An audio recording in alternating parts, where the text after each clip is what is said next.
Bom dia a todos vocês. Nós vamos dar início a mais um webinário da série Covid, que é uma iniciativa da reitoria da Unifesp, junto com a Pró-Reitoria de Pós-Graduação e Pesquisa, e também com uma grande suporte e participação do Comitê de Enfrentamento do Covid, do Hospital São Paulo, da EPE e da EPM. Então, quero agradecer a presença de todos vocês, agradecer a disponibilidade do professor Mário Giannini, que irá nos falar sobre a introdução aos coronavírus, com ênfase no SARS-CoV-2. E passo a palavra à nossa coordenadora de pesquisa da pós-graduação, da Pró-Reitoria de Pós-Graduação e Pesquisa, a professora Marimélia Funcionato. Obrigada. Obrigada, professora Lia. Vou só dar alguns avisos antes para aqueles que não estavam. Primeiro que o webinário ele vai ser gravado e ele fica disponibilizado depois no site coronavírus.unifesp.br. Então, na semana que vem, para quem quiser rever esse webinário ou os outros que já aconteceram, pode acessar nesse site. As pessoas que estão assistindo, elas estão assistindo pelo streaming, então estão fora da sala, e as perguntas elas são feitas pelo chat. O chat é visível para nós aqui, e vocês podem fazer perguntas durante a apresentação e depois ela vai ser retransmitida, né? Para o professor Mário quando ele terminar a apresentação, para ele responder. Então, antes de passar a palavra para o professor Mário, eu só gostaria de, assim, um momento de homenagem, né, nossa, da Unifesp como um todo, e lamentando, né, o falecimento do professor Luiz Rodolfo Travassos, que faleceu ontem. O professor Travassos, ele foi professor titular do Departamento de Microbiologia, Imunologia e Parasitologia da Escola Paulista de Medicina, e ele deixou importantíssimas contribuições para a biologia celular, formou um número muito grande de pesquisadores que atuam tanto no Brasil quanto no exterior. Ele foi membro da Academia Brasileira de Ciências e membro honorário da Academia Nacional de Medicina. Então, nós manifestamos os nossos sentimentos aos amigos e os familiares, e certamente essa é uma perda muito grande para a ciência brasileira, que o professor Travassos era um exemplo, né, de um cientista dedicado à ciência e, assim, sentiremos falta dele. Bom, então eu passo agora uma apresentação do professor Mário Giannini. O professor Mário Giannini é professor também do Departamento de Microimunoparasito, ele é professor de virologia, ele é médico, né, de formação, e na sua pós-graduação e depois no pós-doutorado sempre se dedicou ao trabalho com vírus HIV, teve várias experiências no exterior, e atualmente ele tem trabalhado bastante com o coronavírus, né, do SARS-CoV-2, e aí então nós convidamos o professor Mário para vir falar, né, a respeito dos coronavírus. Então, durante a apresentação, como eu disse inicialmente, vocês podem fazer as perguntas e que a gente vai coletar e repassar para o professor Mário ao final. Então, Mário, de novo, muito obrigada por aceitar participar desse webinário. Então, a palavra é sua. Muito obrigado. Queria agradecer o convite. Para mim é uma honra participar do webinário. E eu também queria falar sobre o Travassos. Foi realmente uma perda muito sentida, né? A gente está extremamente triste com a situação, mas o professor Travassos era um pesquisador genial. Tive a oportunidade de fazer algumas reuniões com ele, porque a gente colaborou em alguns projetos, e a grandeza do Travassos é que ia muito além da ciência. O Travassos tinha uma cultura admirável, o Travassos adorava música clássica, e a gente conversava bastante sobre esses assuntos. Então é um momento muito sentido para nós. Bom, então eu vou dar uma aula de introdução aos coronavírus, com ênfase em SARS-CoV-2. Vou falar um pouco do histórico, do espalhamento epidêmico, da classificação da partícula e genoma e das principais características do ciclo de replicação viral. Então, os coronavírus eles formam um grupo disperso de vírus que infectam humanos e animais, como morcegos, aves, bovinos, camelos e gatos. O primeiro coronavírus foi descrito em galinhas ainda na década de 1930 e os primeiros coronavírus humanos identificados na década de 1960. Atualmente existem 7 coronavírus que têm capacidade de causar doenças em seres humanos. 4 deles geralmente causam doenças leves, que é o 229E, o NL63, o OC443 e o HKU, mas eventualmente eles podem evoluir para pneumonias e bronquiolites graves, principalmente em idosos, crianças e pessoas imunodeprimidas. E 3 podem causar doenças graves e fatais, como SARS-CoV, MERS-CoV e SARS-CoV-2. Eu vou falar um pouco mais de detalhes sobre eles daqui a pouco. Outra característica é que os coronavírus que infectam uma espécie, eles podem sofrer alterações genéticas que os tornam capazes de infectar uma outra espécie. Isso é chamado de transmissão entre espécies ou spillover, mais recentemente as pessoas têm usado muito esse termo. O importante é que em menos de 20 anos houve a introdução de 3 coronavírus de alta patogenicidade na espécie humana, representando zoonoses emergentes. Então, se a gente olha aqui nessa tabela, a gente vê que esses dois aqui, ó, o 229E e o OC43, eles foram descritos na década de 60, mas os outros 5 coronavírus, eles foram descritos muito mais recentemente. E se a gente olhar o SARS-CoV, ele foi descrito em 2003, o MERS-CoV em 2012 e o SARS-CoV-2 em 2019. Então, em menos de 20 anos, houve essa introdução de coronavírus altamente patogênicos na espécie humana. E aí a gente aprendeu com tudo isso sobre a origem animal dos coronavírus humanos. Então, vírus ancestrais desses 2 coronavírus aqui, eles foram encontrados em morcegos africanos, sendo o hospedeiro intermediário representado por camelídeos. Então, foi esse caminho que trouxe até a espécie humana. O AC43 e o HKU1, provavelmente eles são originários de roedores e o hospedeiro intermediário, no caso, foram bovinos que trouxeram o vírus até a espécie humana.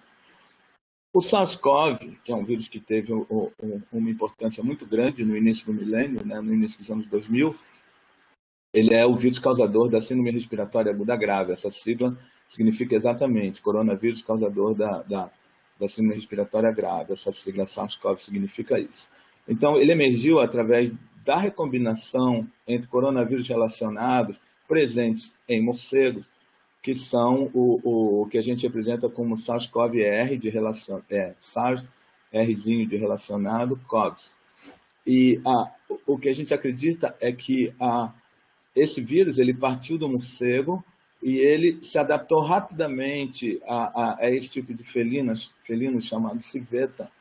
E através dessa adaptação ao felino, ele foi capaz então de atingir a espécie humana. Então, as civetas e humanos eles foram infectados por vírus recombinantes que se adaptaram a esses hospedeiros antes de causar a epidemia de SARS. O MERS-CoV, que é o coronavírus responsável pela síndrome respiratória do Oriente Médio, é o que significa essa sigla MERS-CoV, ele sofreu um processo de spillover para camelos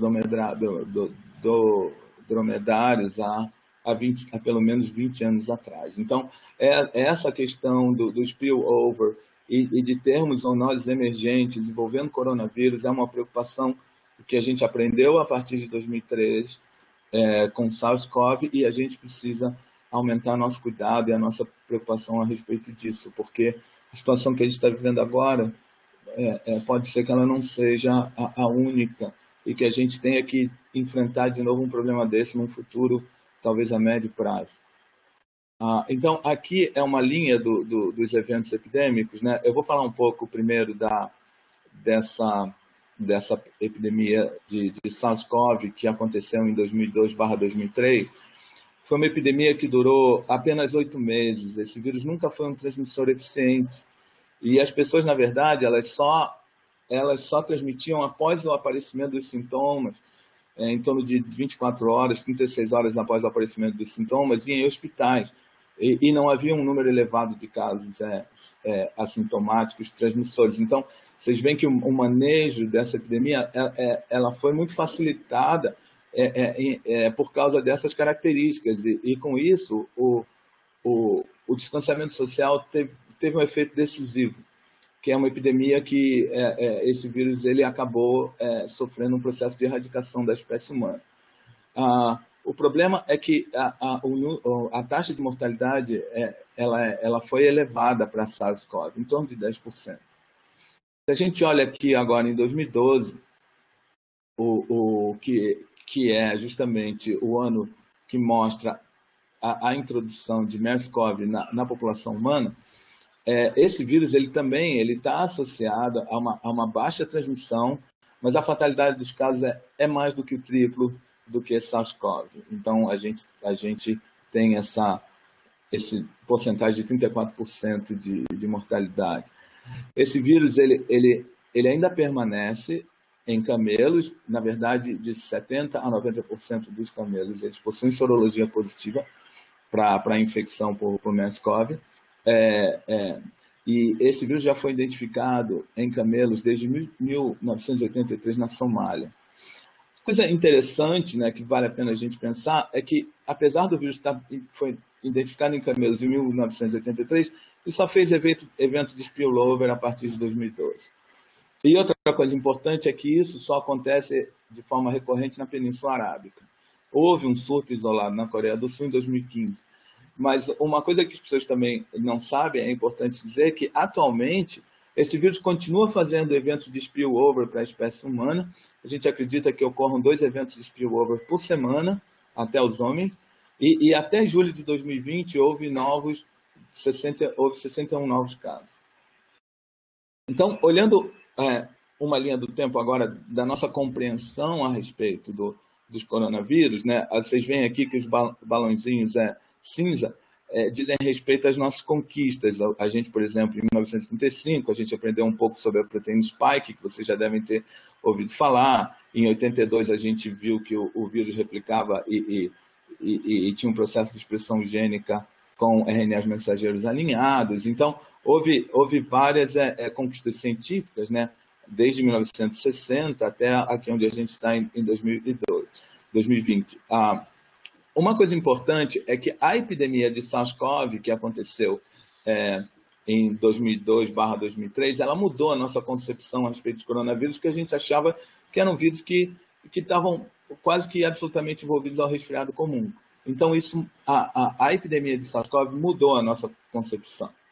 A outra coisa que a gente aprendeu alguns anos depois, em 2005, é que os morcegos são hospedeiros de uma diversidade ainda desconhecida de coronavírus semelhantes a SARS. Então, eu peguei num trabalho, esse trabalho foi publicado em 2017, que já foram estimados 3.204 coronavírus diferentes em morcegos. E, com todo esse problema do spillover e isso que a gente está vendo hoje em dia, a gente precisa entender que as zoonoses emergentes e pandemias são inevitáveis para nós, porque com a domesticação de animais e plantas, as comunidades agrárias surgiram e a disseminação das doenças aumentou. E o comércio criou oportunidades para interações entre homens e animais e acelerou o surgimento das epidemias. Então, só vou ressaltar aqui a gripe espanhola, ela foi responsável por aproximadamente 50 milhões de mortes, que correspondeu à população, na época, a 2,68% da população. Quer dizer, um evento catastrófico.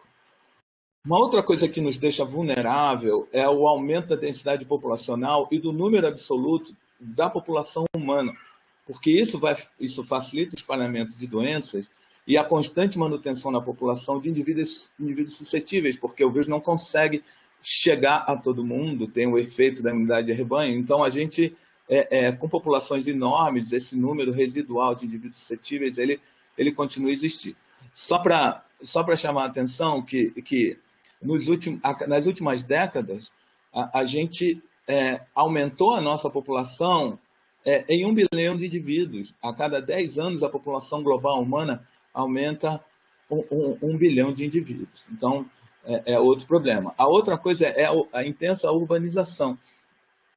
A partir dos anos 2000, a gente vê aqui que essa cor vermelha é a população vivendo em áreas urbanas e a cor azul em zona rural. Então, a partir do ano 2000, a população urbana, em números absolutos, ela ultrapassou a população rural. Então, a gente está cada vez mais nos concentrando em cidades. Isso, obviamente, né, nesse contexto todo que a gente está discutindo, distanciamento social, isso é uma situação que aumenta muito a eficiência de transmissão do coronavírus.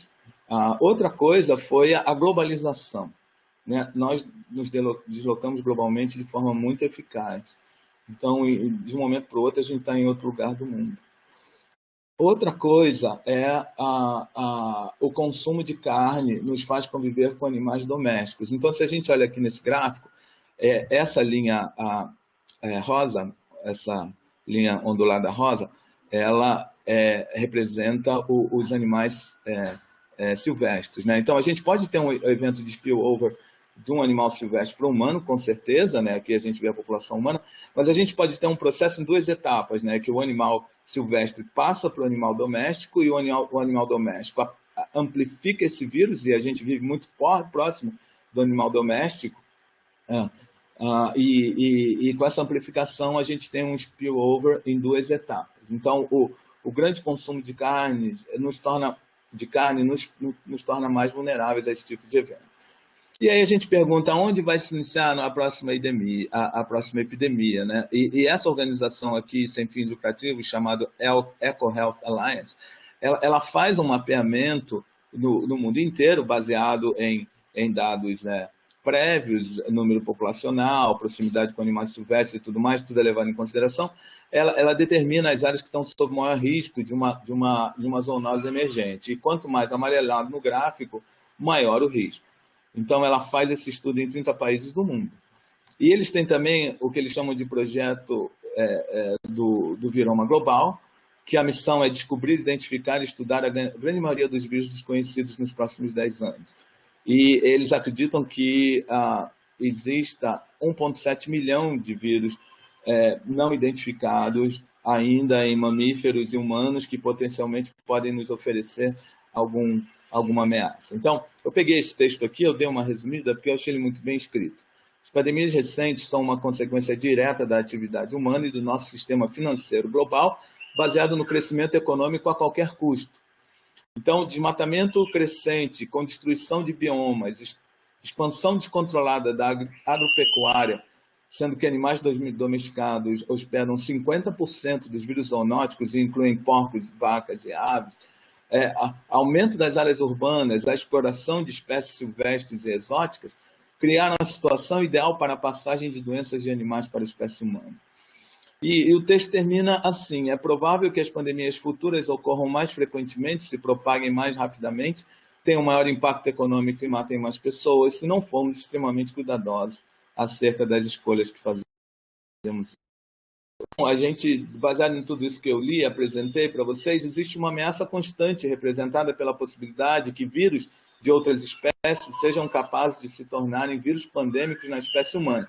E aqui é uma releitura da hipótese da rainha vermelha, que é uma hipótese muito bacana que diz respeito a taxas de evolução entre organismos que competem por um nicho ou competem entre si, como, por exemplo, na relação parasita-hospedeiro. E aí eu vou traçar rapidamente a cronologia de um desastre, porque agora a gente já está no nosso presente, principais eventos no início da pandemia. Então, em dezembro de 2019, né, representado por essa faixa vermelha, houve um aumento de casos de pneumonia por agente desconhecido. No dia 29 de dezembro, 4 desses casos eles foram vinculados àquele mercado de animais exóticos Huanan, na China, o Huanan Seafood Market. No dia 31, o CDC e a WTO foram informados sobre essa nova pandemia. No dia 31, aqui. No dia 7 de janeiro, o vírus foi isolado. No dia 10 de janeiro, o primeiro genoma, a primeira sequência genômica de SARS-CoV-2 se tornou público, e no dia 23, Wuhan, a cidade de Wuhan, fez o lockdown.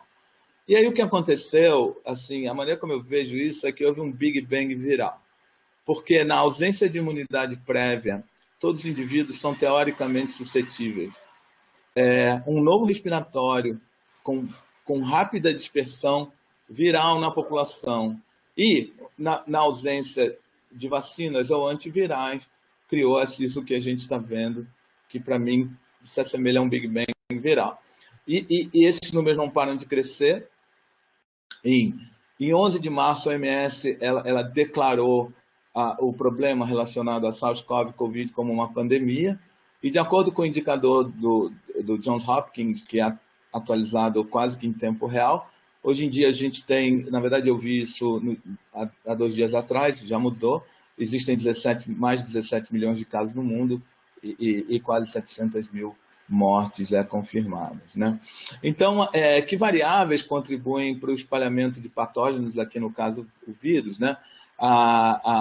Pensando nessas variáveis, a gente precisa pensar num número que a gente chama de R0, que o R0 ele vai corresponder ao número de novas infecções de indivíduos suscetíveis geradas a partir de um indivíduo infectado. Então, aqui é um indivíduo infectado, ele gera dois outros indivíduos infectados, na verdade 2,5, porque 2,5 foi um número calculado para o SARS-CoV-2. O importante é que o R0 não é fixo, ele é uma capacidade em potencial, mas é uma propriedade do patógeno, no caso o vírus, né?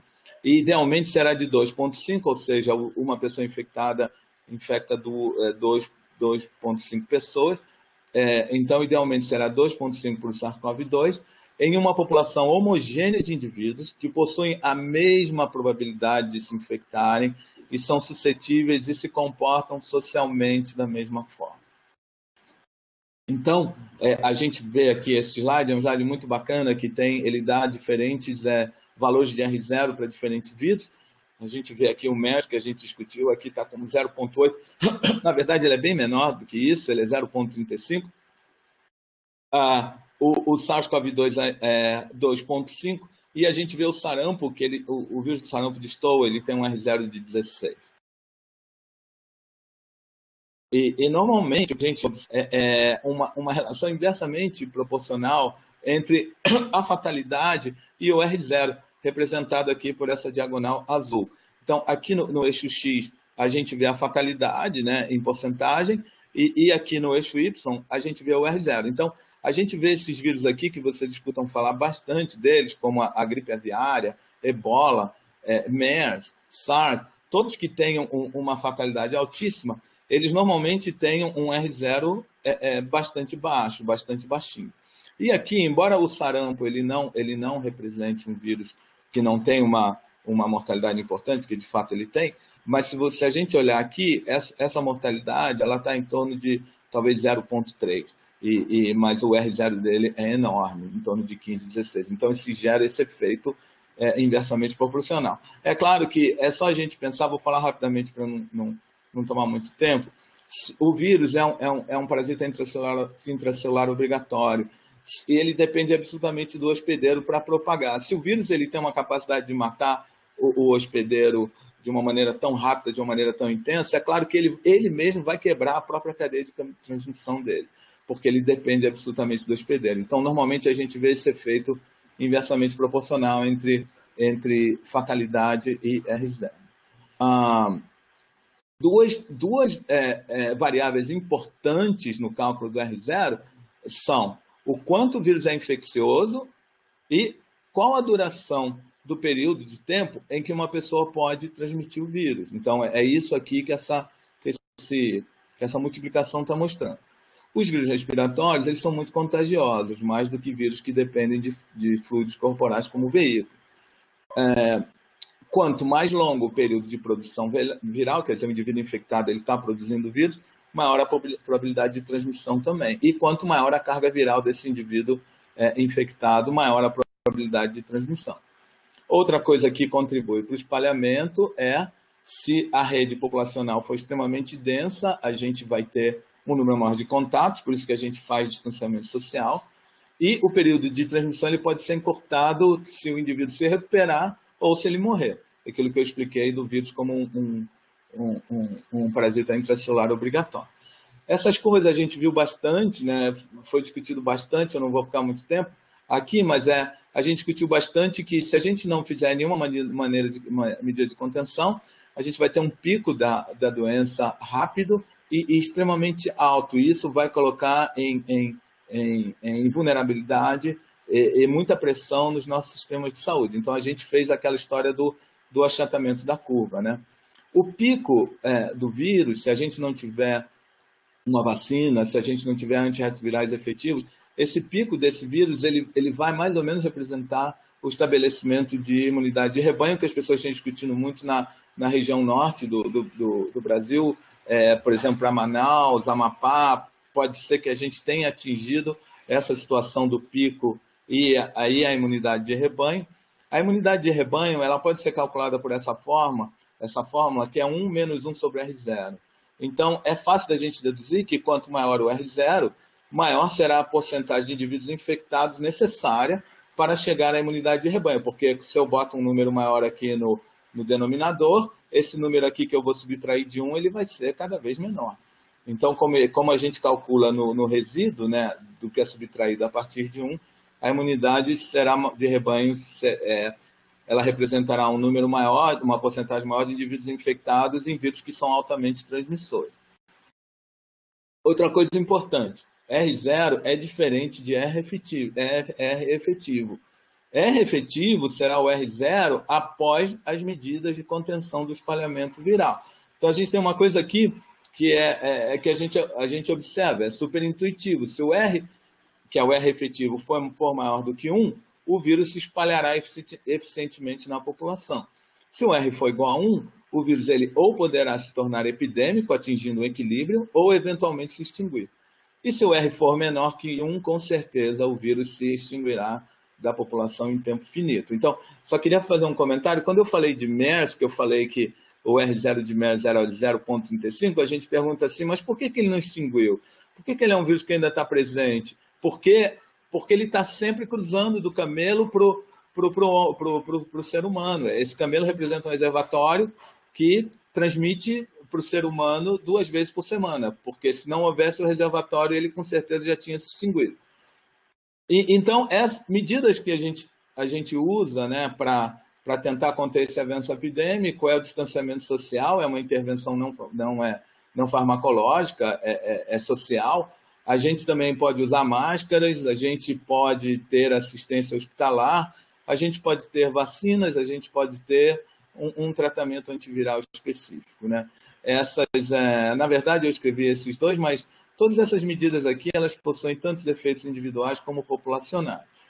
Agora, uma coisa que a gente tem que ter em média é que existem diferentes as medidas de R0, mesmo se a gente pensar só em SARS-CoV-2. Então, esse trabalho aqui de Lee et al. Estimou um R0 do SARS-CoV-2 de 2,2.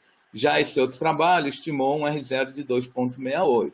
Esse aqui estimou um trabalho de R0 no Brasil de 5,25. E se você olha para ambientes específicos mais fechados, você pode ter um R0 de 7,65 em um hospital de reabilitação com 170 leitos, ou de 1,3 numa unidade geriátrica que foi estudada, ou de 7,7 num lar de idosos com 100 leitos. Entrando mais no vírus. O SARS-CoV-2, na verdade, os coronavírus, eles estão classificados nessa ordem chamada nidovirales. Essa ordem, ela é uma ordem que ela classifica dentro dela vírus de genoma RNA de fita simples de polaridade positiva que possuem os maiores genomas virais do mundo RNA viral. Eu só vou falar uma coisa aqui para vocês que não estão familiarizados. Quando a gente fala que o genoma é um RNA de fita simples de polaridade positiva, a gente está dizendo que ele funciona como RNA mensageiro. Então, uma vez dentro da célula, o nosso ribossomo eucarioto, ele reconhece isso como um RNA mensageiro e sintetiza proteínas virais a partir do próprio genoma viral. Só para a gente estar mais ou menos na mesma página quando a gente fala isso. Essa ordem nidoviralis, ela possui esse nome porque a palavra nidus, do latim, ela faz alusão a ninho. E isso, mais uma vez, faz alusão ao conjunto de RNAs mensageiros aninhados, subgenômicos, produzidos pelos coronavírus durante o ciclo de replicação viral. Eu pretendo discutir isso com vocês com detalhes a seguir. A ordem dos nidoviralis inclui 4 famílias de vírus, entre elas a família Coronaviridae. E essa classificação é baseada principalmente na organização do genoma, na identidade entre sequências genômicas, nas propriedades antigênicas, na estratégia de replicação, na estrutura das partículas, no tipo de hospedeiro, no tropismo viral por células e tecidos, na patogenicidade e no modo de transmissão. Dentro da família Coronaviridae, existe a família Coronaviridae. E na família Coronaviridae, a gente tem quatro gêneros: os alfa-coronavírus, os beta-coronavírus, os gama-coronavírus e os delta-coronavírus. Os coronavírus humanos, eles são classificados nesses 2 gêneros, alfa-corona e beta-corona. Aqui é só uma representação gráfica do que eu acabei de falar. Então, na ordem, a gente tem os nidoviralis, na família a gente tem Coronaviridae, na subfamília Coronaviridae, e nos gêneros a gente tem alfa, beta, gama e delta, lembrando que alfa e beta são os coronavírus de importância humana. As partículas do coronavírus, elas são esféricas, elas possuem um diâmetro de 120 a 160 nanômetros, e uma coisa muito importante, que como vocês estão vendo aqui, elas possuem grandes projeções a partir dela, na superfície da partícula viral. Essas grandes projeções dão uma imagem semelhante a uma coroa só em micrografias eletrônicas, resultando no nome da família, coronavírus, justamente por causa do aspecto de uma coroa solar. Então, obviamente, né, os coronavírus eles formam partículas viadas.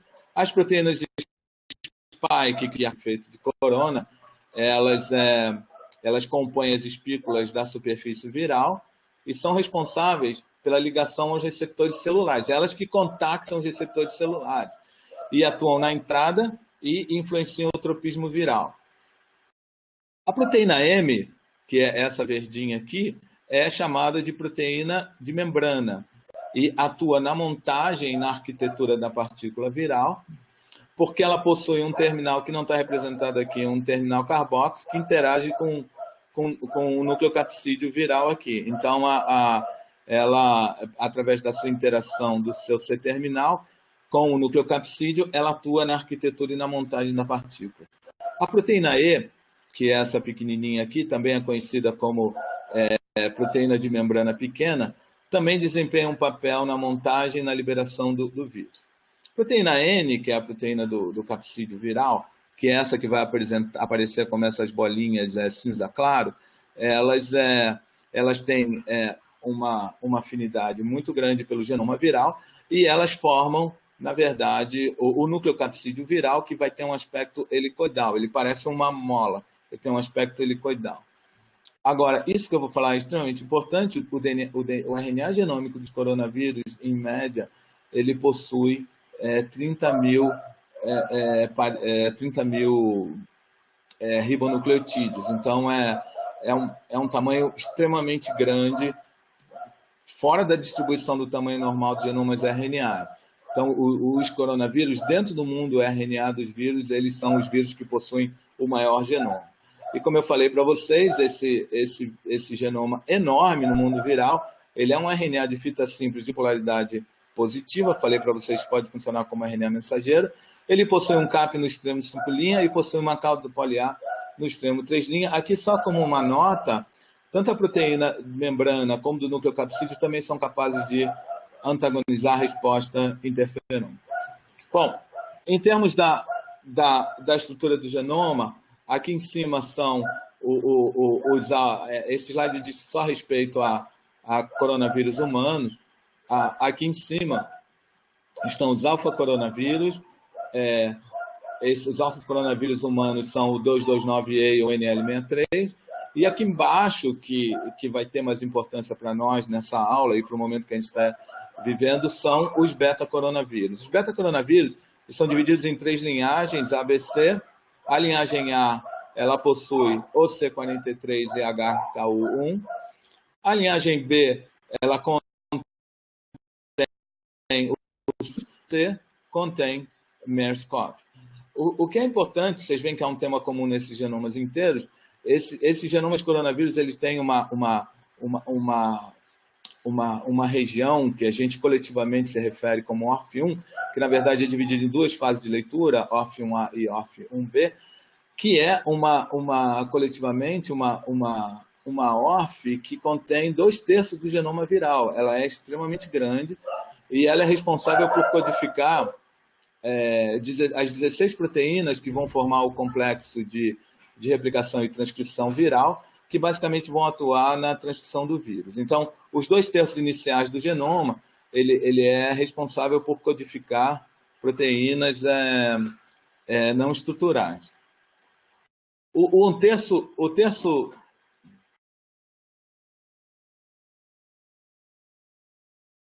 terço eu não...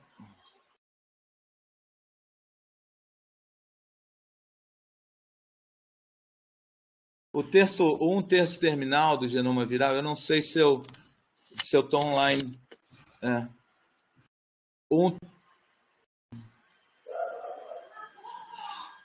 O terço terminal do genoma viral, ele codifica para as proteínas estruturais do vírus. Eu não sei se eu estou online. Assim, Mário. Obrigado. Tá. Um terço terminal do genoma viral, ele codifica para as proteínas estruturais do vírus e proteínas acessórias. Então, eu perdi meu pointer. Isso que aconteceu, então. Por algum motivo,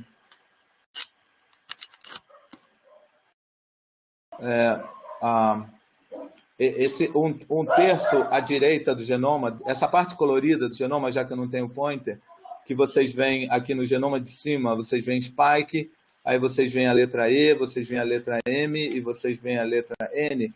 Então, esse um terço terminal do genoma, ele é responsável pela codificação e síntese das proteínas estruturais dos coronavírus e proteínas acessórias. As proteínas estruturais são aquelas que eu descrevi que estão presentes na arquitetura e na partícula viral.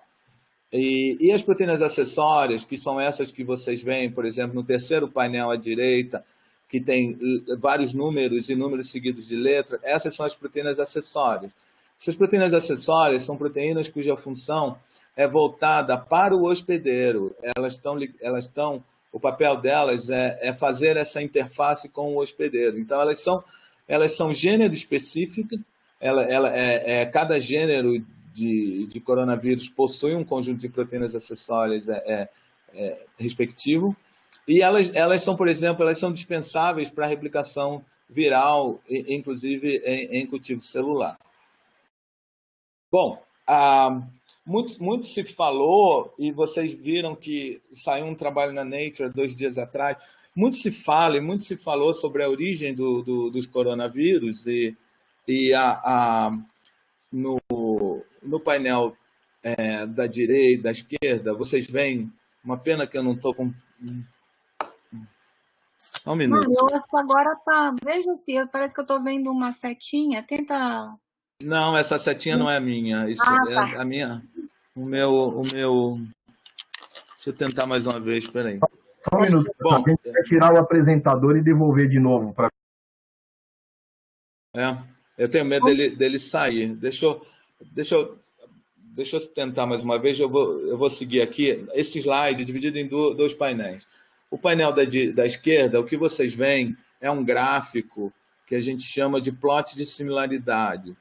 E esse plot de similaridade, ele tem um eixo Y, que é a porcentagem de nucleotídeos idênticos a um genoma que você está testando. Aqui, no caso, a gente está testando o SARS-CoV-2. Então, a gente pega uma sequência viral do início da epidemia de Wuhan, ou o paciente 1, ou alguns pacientes que são contemporâneos a esse paciente 1, e a gente verifica, através de uma janela de similaridade, que ela desloca ao longo do genoma, o conjunto de vírus que poderiam ser mais similares a esse SARS-CoV-2. Então, vocês veem aí em cima uma linha contínua azul. Essa linha contínua. Mário, acho que caiu a apresentação. Um minuto, volta o slide, professor, e vê se está funcionando o laser pointer. Um minuto. Não, meu laser não tá. Ah, você botou outra? Tenta novamente, professor. O senhor consegue passar o slide? Tem que compartilhar a tela de novo. Caiu. Ah, eu compartilho? Espera aí um minuto, então. É como fez no começo lá. O problema é que... Um minuto.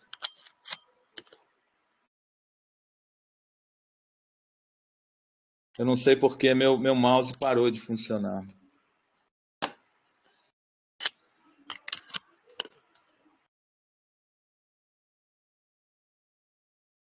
Só um minuto. Eu não vou ter como, porque meu mouse parou de funcionar. Eu não tenho como... E se a gente puser a apresentação, Michel, que tem... Põe a apresentação para mim, Michel.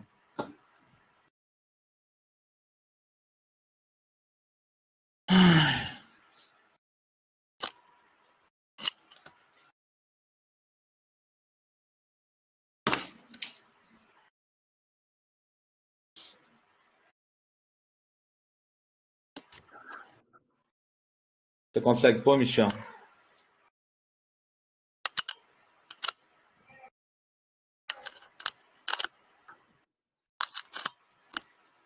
Manuel? Oi, professora. A gente, é a apresentação que está com o Estava tentando carregar aqui, mas ela tá grande e não tá subindo. Ah.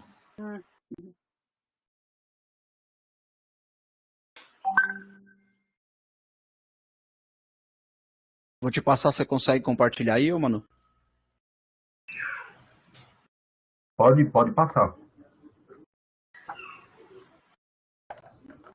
Aí.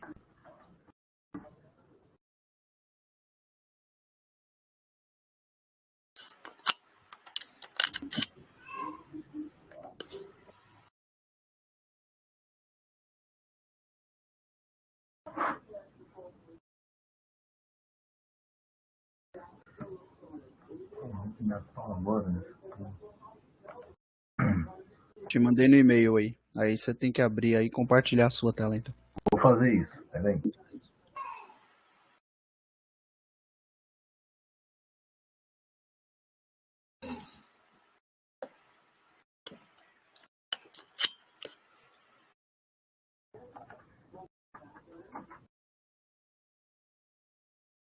Michel, tá aqui. PDF. Tá pedindo para solicitar acesso.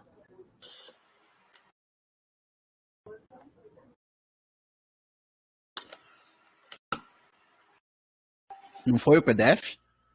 Foi, mas ele tá pedindo para solicitar acesso. Espera aí, então. Mário, enquanto Eu tô conseguindo. Se você quiser, eu posso? Pode. Enquanto pode. isso, posso? Sim. Por favor. Então tá. Um minutinho. Voltou minha tela? Ainda não.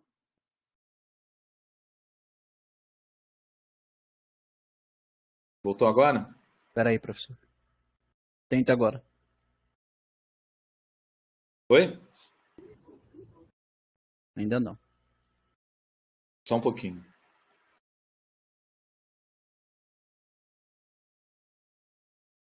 Foi agora? Ainda não. Ainda não? Espera aí que eu vou sair. Só um minuto. Um minutinho. Eu tô aqui. A gente está vendo o mouse. Espera aí. Só um pouquinho.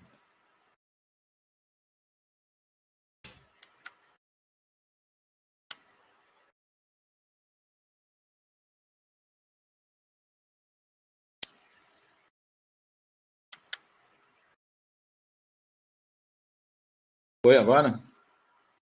Não. Não? Só um pouco. Apareceu o compartilhamento de tela para o professor aí, né? É, só um pouquinho. A bolinha à direita da câmera.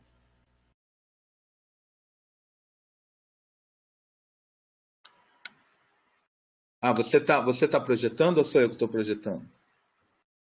Não, quem está projetando agora sou eu, mas o professor está Ah, como apresentador. Então o professor tem que compartilhar a tela de novo, naquela bolinha lá que eu tracei.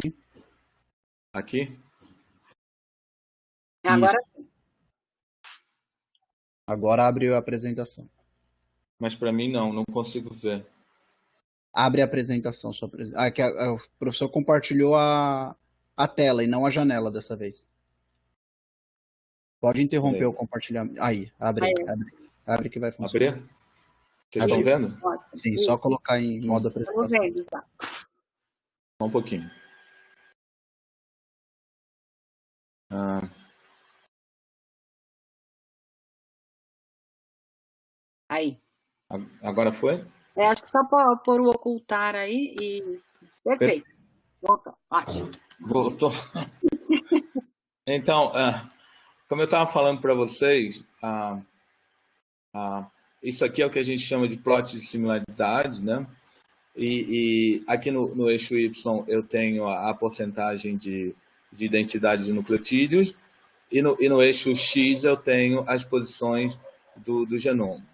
Então, quanto mais alto essas linhas estiverem, mais identidade nucleotídica essa curva terá, essa linha terá, com o genoma que eu estou pesquisando, que no caso é o SARS-CoV-2 do início da epidemia. Ok? Então, essa linha azul contínua mais alta, ela representa o genoma de um vírus encontrado em morcegos, que é uma sequência que todo mundo se refere hoje em dia, ela é referida como RAT-G13. Então, esse é a sequência genômica de um coronavírus que tem maior identidade de nucleotídeos com o SARS-CoV-2 introduzido recentemente na espécie humana. Se vocês olharem, o SARS-CoV-1, ele... deixa eu achar onde é que ele está. Eu acho que eu não consigo, mas o SARS-CoV-1, ele na verdade, ele é a linha vermelha. Você vê que a linha vermelha ela está bem sobreposta e, de repente, ela tem uma enorme depressão aqui na região do spike. Então, com certeza, não é o SARS-CoV-1 que é o vírus mais relacionado ao novo SARS-CoV-2, mas sim esse vírus de morcego chamado de RAT-G13. Então, isso foi identificado por essa metodologia, né? Foi feita pela Zheng Lixi, pela pesquisadora Zheng Lixi, que é uma pesquisadora chinesa que tem muita experiência em trabalhar com vírus de morcego. Quando a gente constrói uma árvore aqui à direita, a gente vê mais uma vez essas sequências aqui em vermelho são os vírus isolados a partir de pacientes em Wuhan, do começo da epidemia, e a gente vê que junto com elas agrupa novamente a mesma sequência, que é a sequência de morcego RAT-G13. Então, a partir dessas análises, são análises feitas no início da epidemia, ficou claro que o SARS-CoV-2 ele era muito mais parecido com o vírus de morcego do que com qualquer outro vírus humano. Uma outra coisa importante foi que esse novo SARS-CoV-2 ele tem características no gene que codifica para a proteína spike que são diferentes do SARS-CoV-1. Entre elas, por exemplo, substituição de nucleotídeos no gene da proteína spike, que é responsável pela ligação ao receptor viral. Essa substituição de nucleotídeos ela na verdade, ela está relacionada a seis pontos acaba levando a 6 pontos de substituição de aminoácidos, que discute-se muito que aumentou a afinidade dessa spike do novo coronavírus pelo receptor AC2. Eu vou mostrar isso no outro slide. E uma outra característica importante é a criação de um sítio de clivagem polibásico exatamente na junção entre as duas subunidades da proteína spike, que é a S1 e S2, que podem otimizar a clivagem de spike nas duas subunidades S1 e S2, o que é importante para o processo de internalização viral. Então, o vírus precisa crivar um precursor spike, que seria o S0, em duas subunidades S1 e S2, para ele poder ser internalizado eficientemente pela célula. E esse novo corona, ele tem a introdução de um motivo polibásico exatamente no ponto da clivagem, que otimizaria esse processo. Então, tem as substituições de nucleotídeos nos pontos de ligação ao AC2, que é o receptor, e tem a introdução desse sítio polibásico. Está representado aqui, por exemplo, essa aqui é a região de ligação ao receptor. Aqui, talvez eu deja dizer que isso aqui é o genoma, isso aqui é a região que codifica para a proteína spike, e aqui vocês veem em rosa uma ampliação da proteína spike, as duas subunidades S1 e S2, que eu falei para vocês que precisa haver uma clivagem entre S1 e S2. E aqui embaixo, se vocês contarem, no SARS-CoV-2, essas posições com essa caixinha azul são as 6 posições que otimizaram a ligação ao receptor. Se vocês contarem, tem 6 caixinhas azuis aqui. Então, essa é uma característica do SARS-CoV-2 quando comparada com outros SARS, com outros vírus SARS, tanto de humanos e morcegos. E a segunda característica é a introdução aqui, ó, desse sítio polibásico. Na verdade, é um sítio formado por RRR, que é um sítio que, por ter uma série de aminoácidos básicos, ele pode ser clivado por outras proteases celulares, além de uma protease que a gente tem discutido como bastante atuante na clivagem de S1 e S2. A introdução desse sítio de clivagem chamou muito a atenção dos pesquisadores, né, do mundo que vem investigando SARS-CoV-2, porque isso já foi visto nos vírus influenza altamente patogênicos, entendeu? Aqui no caso, nos altamente patogênicos, em comparação com os vírus influenza de baixa patogenicidade. Então, os vírus influenza de baixa patogenicidade contêm um único resíduo básico no local da clivagem, da proteína hemaglutinina, que também é sintetizada como precursor, ela precisa ser clivada. Sendo a distribuição tecidual, representada aqui por essas estrelas azuis, bastante limitada.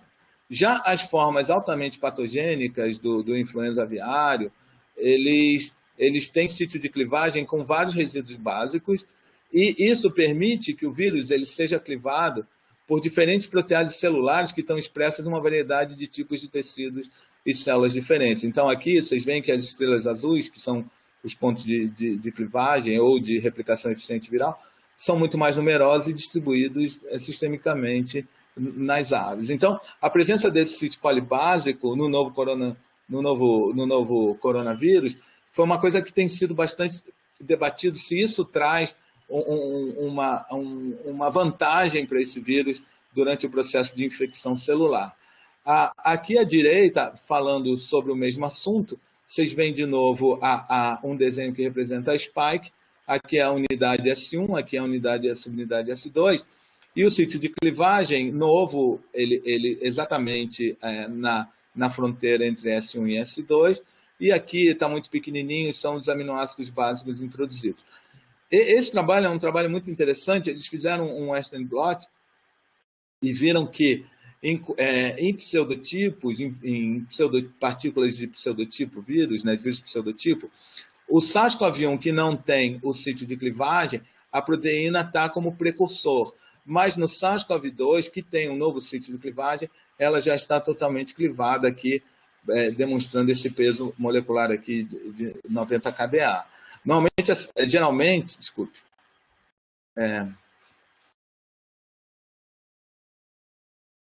Geralmente, essa clivagem, ela ocorre bem no meio, né? Vocês estão vendo aqui bem no meio, por isso que eu tenho um precursor de 180 kDa e totalmente clivado de 90 kDa. Então, a clivagem, de acordo com esse experimento, é muito mais eficiente em vírus que têm esse novo motivo polibásico que o novo coronavírus tem.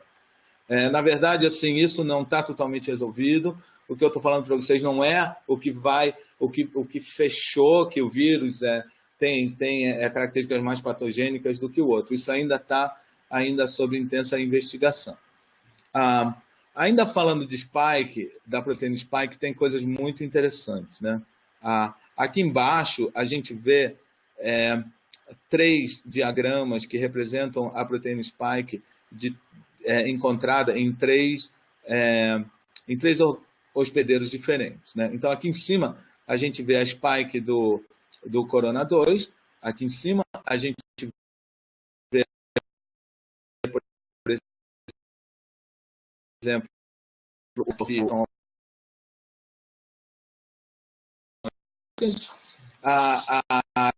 em azul forte, no SARS-CoV-2, e a gente vê aqui num outro painel da proteína Spike, de um outro vírus, na verdade uma sequência viral, sequências virais que foram isoladas de um outro mamífero chamado o pangolim malaio.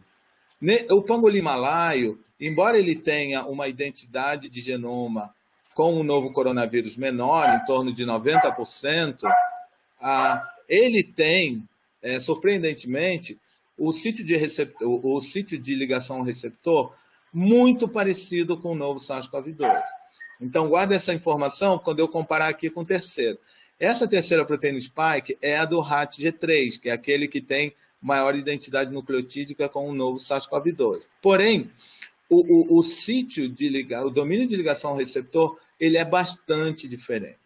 Estão vendo aqui que ele é bastante diferente. Então, baseado nessa observação do sítio de ligação ao receptor, os pesquisadores eles indicaram o pangolim como o hospedeiro intermediário entre o vírus do morcego até o homem.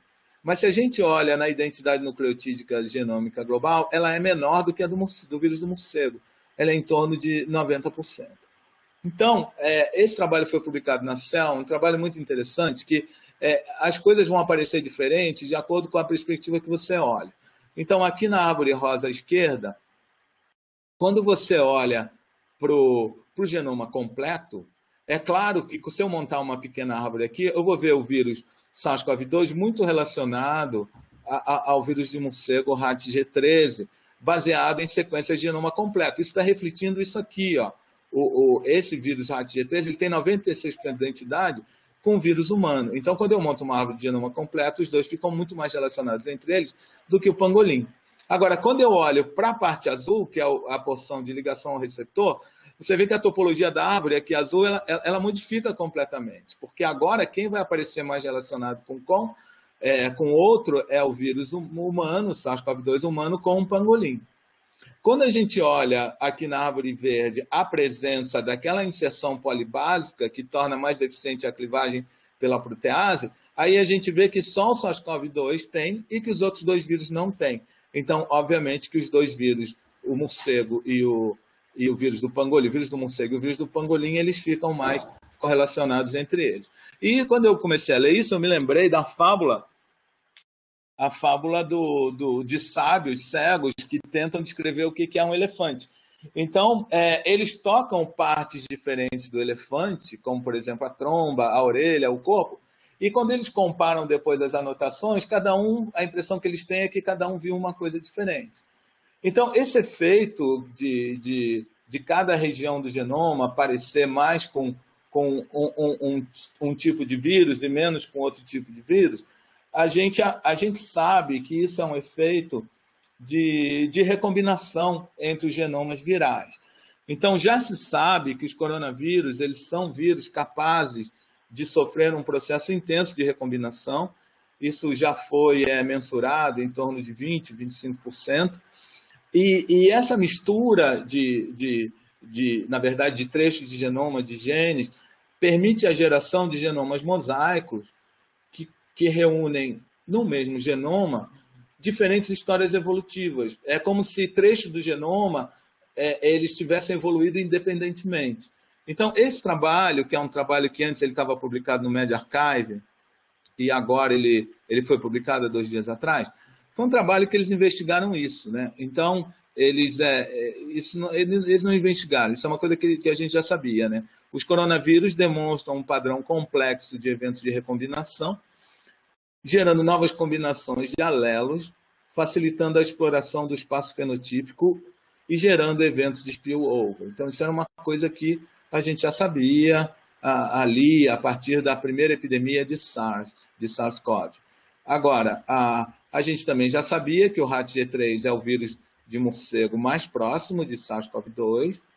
Agora, o que eles contribuíram foi isso. Se a gente olhar para esse nó aqui na árvore, olha, a gente vê eles estimaram que esses dois vírus, o RAT-G3 e o vírus humano SARS-CoV-2, na verdade, eles divergiram a partir de um ancestral comum entre 40 e 70 anos atrás. Em algum momento, essa linhagem aqui, que acabou gerando o vírus de morcego RAT-G3, perdeu aquele domínio de ligação ao receptor, que eu mostrei para vocês que é diferente. E esse domínio é muito mais parecido no SARS-CoV com os vírus encontrados em pangolim. Então, agora, eu vou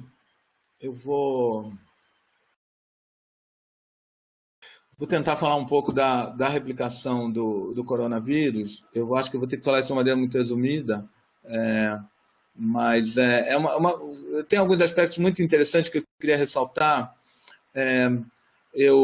Na verdade, assim, eu vou fazer um resumo do que esse slide quer mostrar.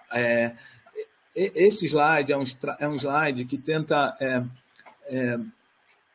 explicar como vírus envelopados, qual a estratégia usada por vírus envelopados para a entrada celular.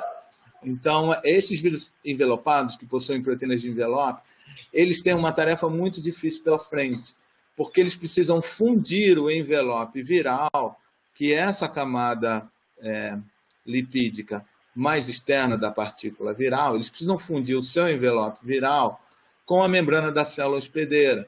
Isso é um trabalho, é um processo difícil, que vai envolver vários eventos de proteólise das proteínas de envelope viral e diferentes mudanças conformacionais. Então, não é um processo facilitado.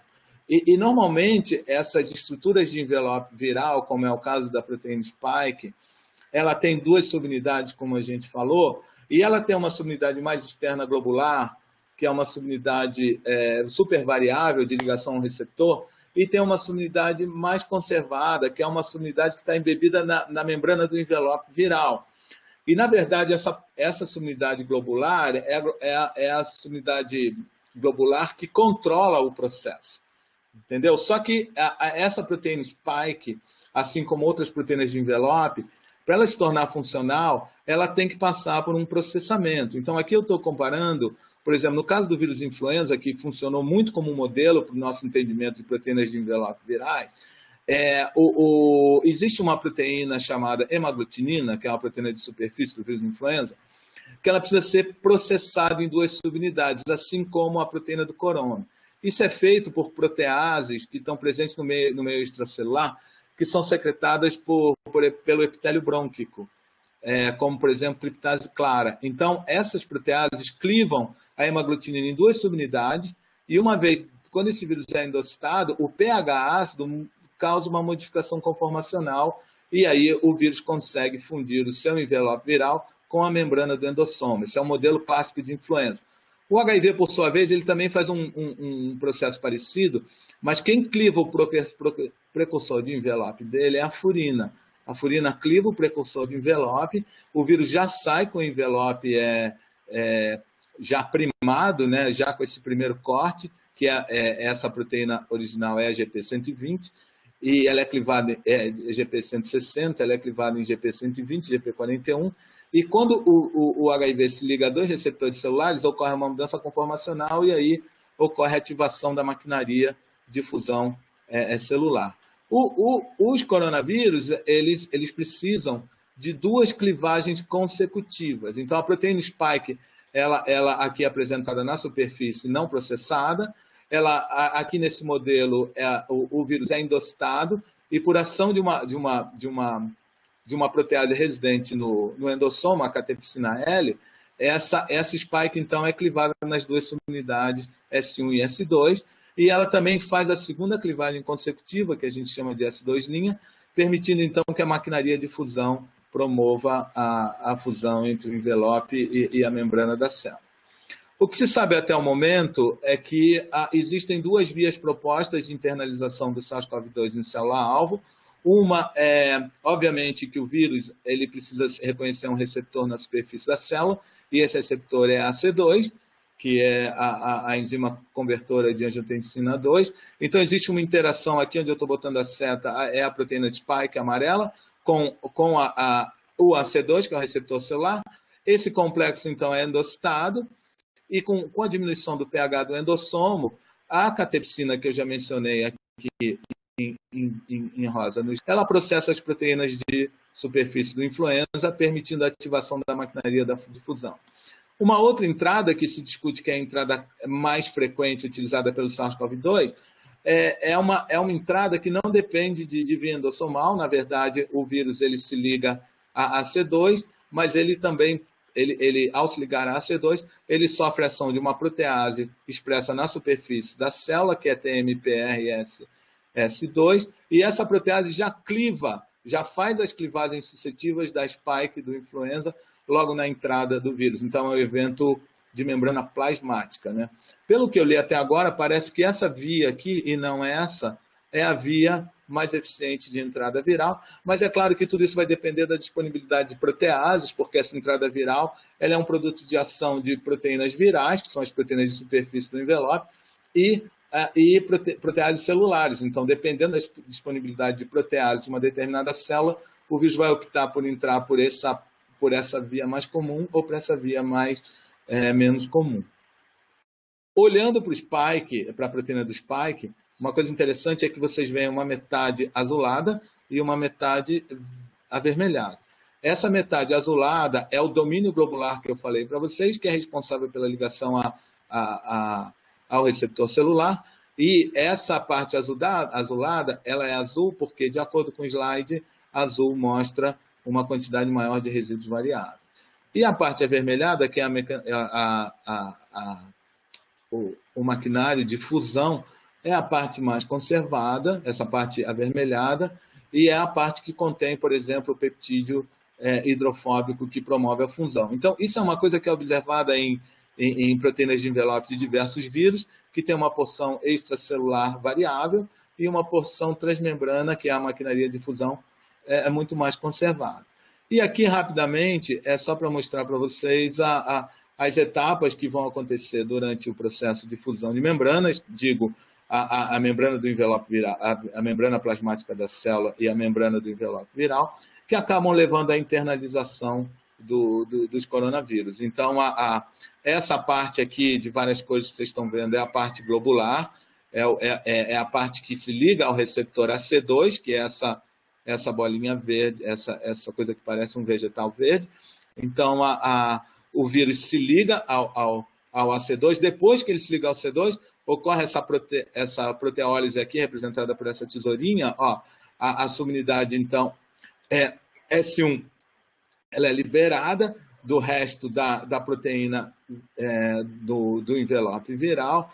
Essa proteína, então, ela é clivada de novo. Eu falei para vocês que tinham duas clivagens subsequentes, né? Isso ativa o peptídeo hidrofóbico de fusão viral, que agora ele aparece como vermelho. Então, o vírus insere o peptídeo de fusão na membrana da célula hospedeiro, aqui é a porçãozinha vermelha, e existe um momento muito interessante em que uma única proteína viral, que é a maquinaria de fusão, né? Um único complexo proteico viral, ele está ligado em duas membranas. Ele está ligado na membrana da célula receptora e ainda no envelope viral. Mas acontece que isso sofre uma modificação conformacional, essas duas porções se dobram uma sobre a outra, a porção azul e verde, provocando uma estrutura parecida como um supercoil, como se fosse um parafuso.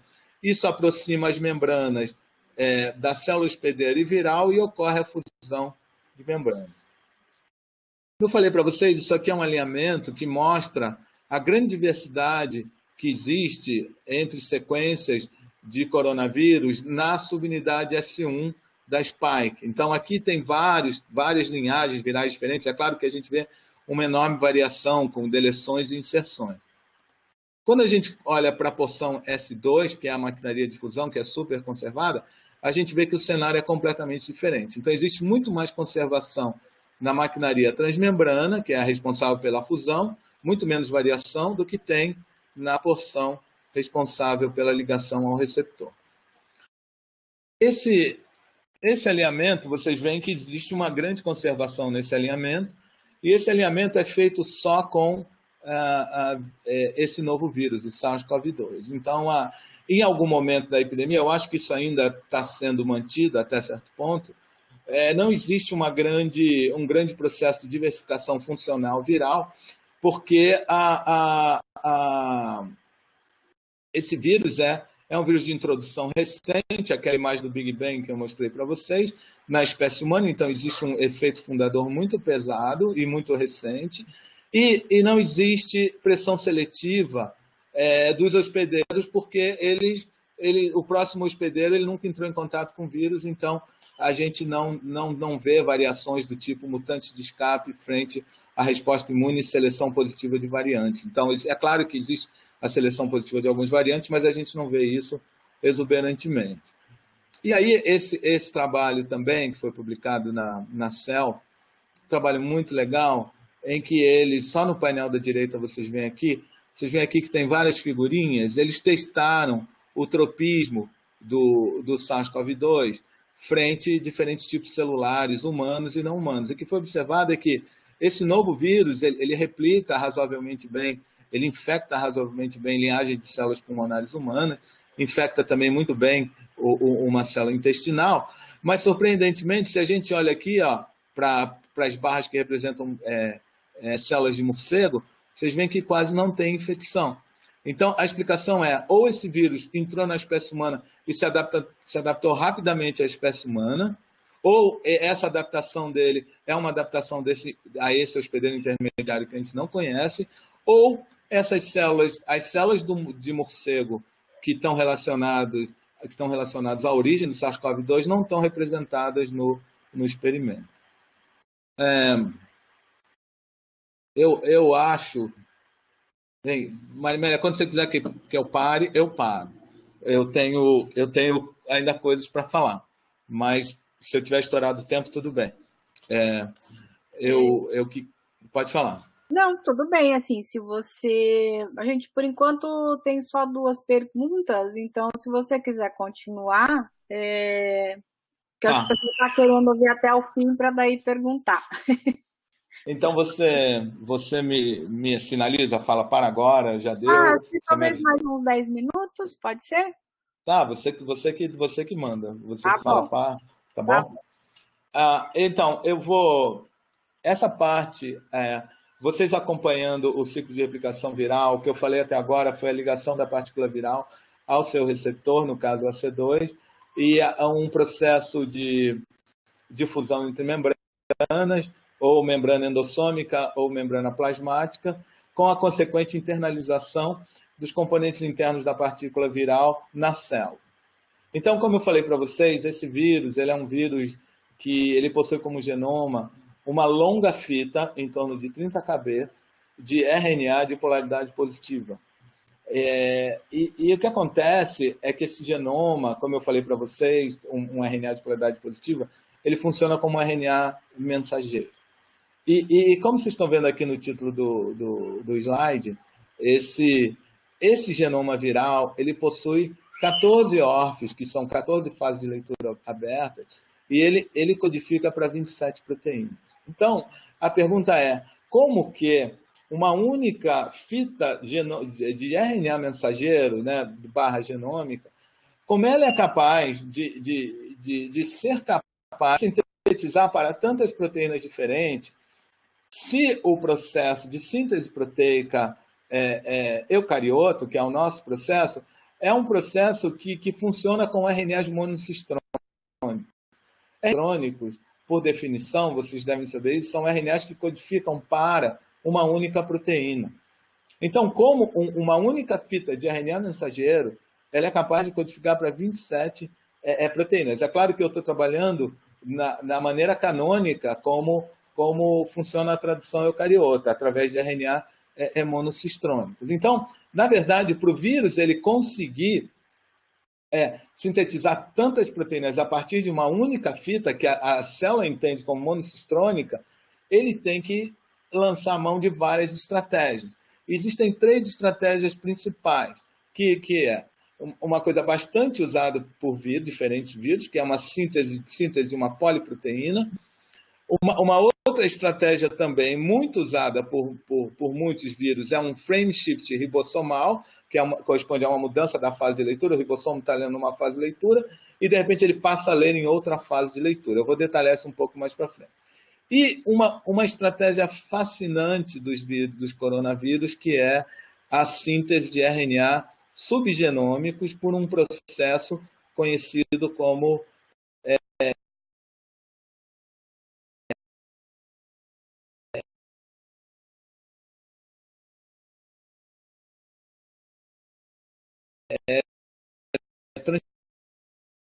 transcrição dos coronavírus representados de uma forma bastante simples, né? Como eu falei para vocês, aqui a gente tem as duas ORFs iniciais, que codificam para proteínas não estruturais, e a gente tem as várias ORFs mais perto do extremo 3' que codifica para várias proteínas estruturais e acessórias. A primeira coisa que um vírus que possui RNA de polaridade positiva precisa fazer quando ele entra na célula, porque ele não traz a enzima, a polimerase viral pronta, ele não precisa trazer. Por que ele não precisa trazer? Porque o genoma dele funciona como RNA mensageiro, então ele não precisa ter o trabalho de trazer a polimerase pronta. O que ele precisa fazer é sintetizar a protease a partir do genoma. Então, o que acontece é que, como esse genoma funciona como RNA mensageiro, o ribossomo ele acopla no extremo 5' do genoma e ele traduz esses 2/3 iniciais do genoma viral. Ele sintetiza uma grande proteína, que na verdade é uma poliproteína, que tem, como vocês estão vendo aqui, ó, várias proteínas grudadas umas nas outras, né? E o que vocês estão vendo aqui é uma diferença de tamanho entre essas duas poliproteínas. A de cima acaba mais ou menos aqui, mas aqui a gente tem uma de baixo que é um pouco mais longa. Como é que o vírus consegue fazer isso? Ele consegue fazer isso através do que a gente chama um frame shift ribossomal, onde ocorre uma mudança de fase de leitura. Vocês imaginam que bem aqui no início dessa primeira ORF, que é a ORF 1A, existe um códon de terminação que a partir dali a síntese proteica para. Mas se o vírus ele tem uma estratégia de provocar uma mudança de fase de leitura aqui nesse ponto, o que acontece é que esse códon de terminação aqui, pela mudança da fase de leitura, ele não é mais lido. E aí o vírus ele sintetiza uma poliproteína muito mais longa, que contém 16 proteínas não estruturais. Como ele consegue isso? Ele consegue isso porque existe aqui, como vocês estão vendo, ó, uma sequência que a gente chama de slippery, onde o ribossomo literalmente escorrega, e quando ele escorrega, ele pode escorregar para essa fase -1 aqui, que vocês estão vendo, -1, e mudar a fase de leitura. Isso vai acontecer, eu li em diferentes coronavírus, isso não está muito bem acertado, mas eu vi que isso acontece em torno de 5% ou 30% das vezes. O que eu estou querendo dizer é que em 5% ou 30% das vezes, essa poliproteína mais longa ela é sintetizada. E, na maioria das vezes, essa poliproteína mais curta é sintetizada. É claro que não é determinístico, isso depende de uma frequência, de uma distribuição de eventos, mas, com certeza, isso não é problema para ele, que ele já otimizou essa distribuição de frequência. Então, o que acontece é que o ribossomo, quando ele chega aqui, ele interage com essa estrutura terciária de RNA, que é chamada de pseudonó, e ele para. Quando ele para, ele está sobre uma sequência escorregadia, e aí ele não pode prosseguir, ele escorrega para trás. Quando ele escorrega para trás, ele não lê o códon de parada aqui e sintetiza a proteína mais longa. Esse é apenas um dos truques que o coronavírus faz para expressar tantas proteínas diferentes a partir de uma fita de RNA genômica. Então, quando ele expressa essas poliproteínas, são várias proteínas grudadas, ele precisa, então, processar essas proteínas. Aqui, eles também estão representados pelos triângulos laranja, que vocês estão vendo aqui. Na verdade, os coronavírus têm 3 proteases que processam diferentes sítios de clivagem, mas não preciso entrar no detalhe agora. O que vocês precisam saber é que essa poliproteína gera 16 proteínas não estruturais que vão atuar no ciclo de replicação do coronavírus. Porque o coronavírus ele precisa primeiro sintetizar essas proteínas não estruturais que atuam no ciclo de replicação dele, para ele poder, a partir daí, replicar os seus genomas e sintetizar as outras proteínas. Então, é obrigatório que, quando ele entre na célula, ele traduza esses 2/3 iniciais do genoma. E ele faz isso de maneira bem elegante, usando essa possibilidade do frame shift ribossomal, com uma sequência escorregadia e um pseudonó, que aumenta a chance desses eventos acontecerem. Aqui eu não vou, dado o avanço da hora, eu não vou descrever a função de cada uma dessas 16 proteínas não estruturais, mas é uma coisa extremamente fascinante. Se vocês quiserem, eu acho que vai ficar meu contato aí, vocês podem me perguntar a respeito, se vocês tiverem algum interesse. Eu vou para isso aqui. Essas proteínas não estruturais, vocês veem aqui NSP, essa sigla significa não estruturais. E elas, em conjunto, elas montam o que a gente chama de holoenzima, que é a polimerase do coronavírus. Então, aqui a gente vê esse desenho, você vê que a parte dourada é representada pela polimerase propriamente dita, que é a NSP14, essa parte dourada. Mas ela é assistida por outras proteínas também, o NSP7, e aqui, embora não esteja aqui na figura, a gente tem NSP10 e NSP14, que é uma proteína bastante importante. Então, uma vez sintetizado esse conjunto de proteínas, o genoma viral, aqui representado por essa linha verde mais escura, ele então sintetiza o que a gente chama de um antigenoma, ou uma fita genômica complementar, que é essa fita mais verdinha aqui. Ele gera um intermediário de DNA de fita dupla e gera esse antigenoma. Se o genoma entrou como RNA positivo, de polaridade positiva, a fita complementar é um RNA de polaridade negativa. Quando a gente sintetiza um complementar de uma fita de uma polaridade, a gente sintetiza uma fita com a polaridade oposta. Então, o genoma entra como RNA mensageiro e gera uma fita complementar que é uma anti-RNA mensageiro. Essa anti-RNA mensageiro agora, ela funciona como molde para a síntese de novos genomas virais. Então, é assim que ele replica o genoma. É o que está representado aqui, ó. Ele entra como vermelho positivo, ele passa por intermediário azul negativo e depois ele gera novas vermelhas positivas. Talvez seja esse o último assunto que eu vá falar para vocês, que é justamente a síntese de RNAs subgenômicos. Então, isso Mário, Oi. uma coisa, os seus slides não estão passando. Jura? Desde quando? O que a gente está vendo na tela é o que mostra a estrutura que tem as proteínas. Bom, não sei se você estava falando tudo nesse mesmo slide, é o que começa com o genoma anotado, que tem menos, aproximadamente 12 ORFs, que tem as 27 proteínas. Ih, só um minuto. Eu achei que você tivesse Você vê alguma coisa agora? Está no mesmo ainda. Nossa. Só um minuto. É que eu achei que você estivesse falando tudo no mesmo slide. Alguém, a Juliana Rolim, que chamou atenção para isso aqui. Só um minuto. Tá parado lá, né? Tô vendo agora. Precisa interromper o compartilhamento e compartilhar de novo, professor. Espera só um minuto. Mas, Marimélia, eu acho que eu já extrapolei, né? Então acho que a gente pode passar para as perguntas, e aí se tiver mais alguma coisa, você acrescenta. Tá bom. Então pode perguntar. Tá. Então eu vou... Deixa eu só abrir minha câmera aqui. Mas eu não estou vendo o Mário. Você está aí ainda? Caiu. Na hora das perguntas. Será que ele consegue voltar? Ele vai ser encaminhado para a sala de streaming, né? Ele tem que pedir acesso lá. Para ele aqui.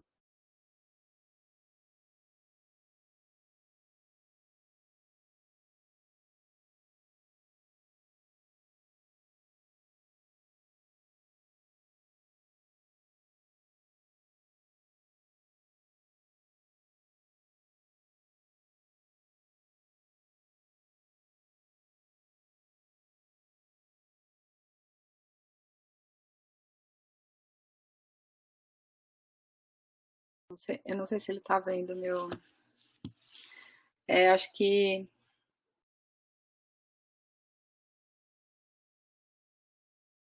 Juliana, você está perguntando se ele poderia disponibilizar as imagens que faltaram, né? Eu imagino que sim, e ele.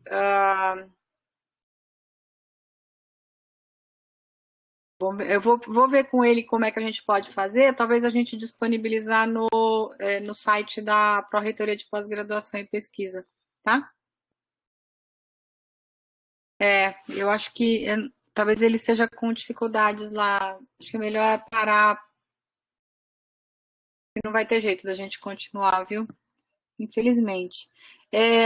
Bom, a gente, até essa parte, né, nós vamos deixar disponibilizado. Alguém perguntou inicialmente aonde que poderia ver, então fica no site da Pró-Reitoria, desculpa, no site da Unifesp, né, que é no coronavírus.unifesp.br, que é esse que vocês estão vendo, acho que vocês estão vendo essa tela agora, né?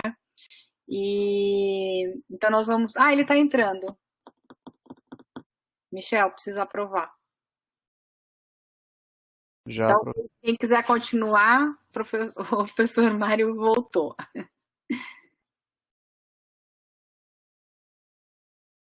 Eu vi que nós temos ainda mais de 100 pessoas assistindo, então acho que vale a pena.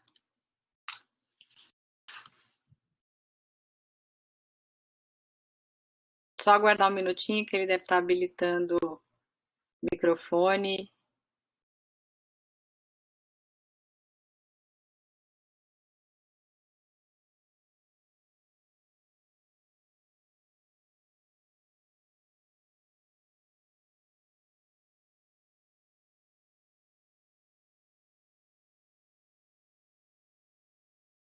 Oi, Mário. Oi. Tá ouvindo? Você caiu, né? Eu caí. Bom,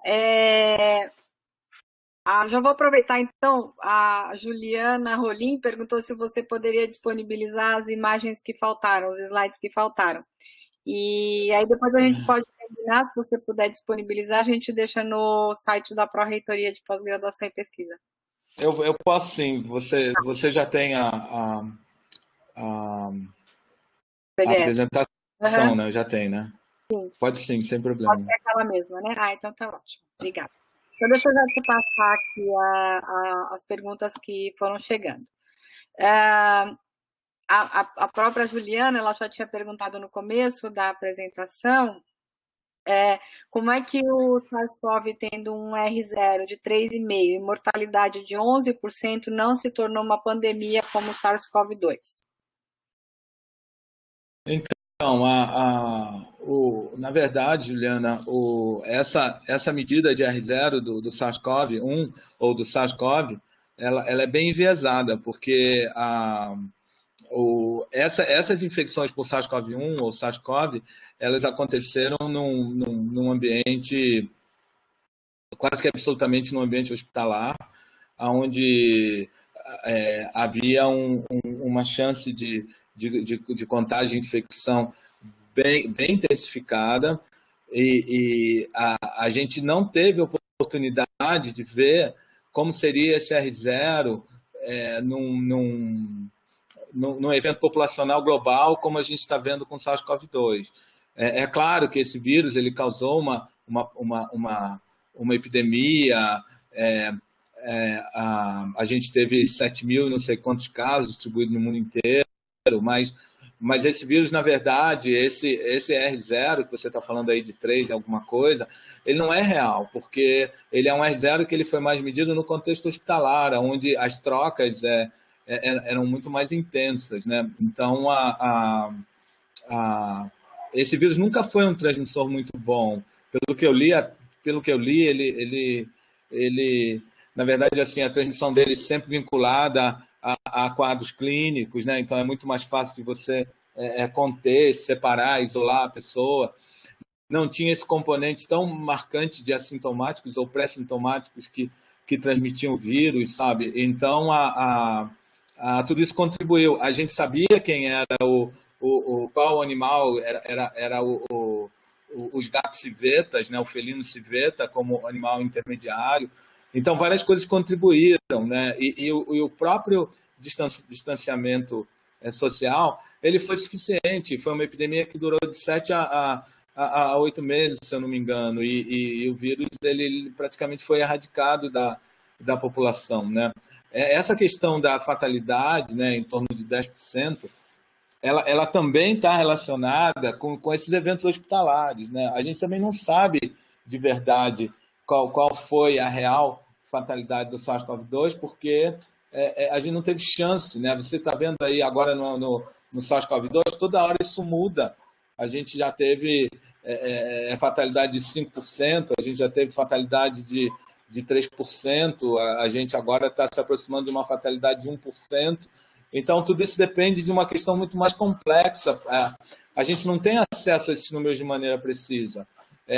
O que acaba caindo, por exemplo, de quantas pessoas são diagnosticadas, quantos testes a gente faz, sabe?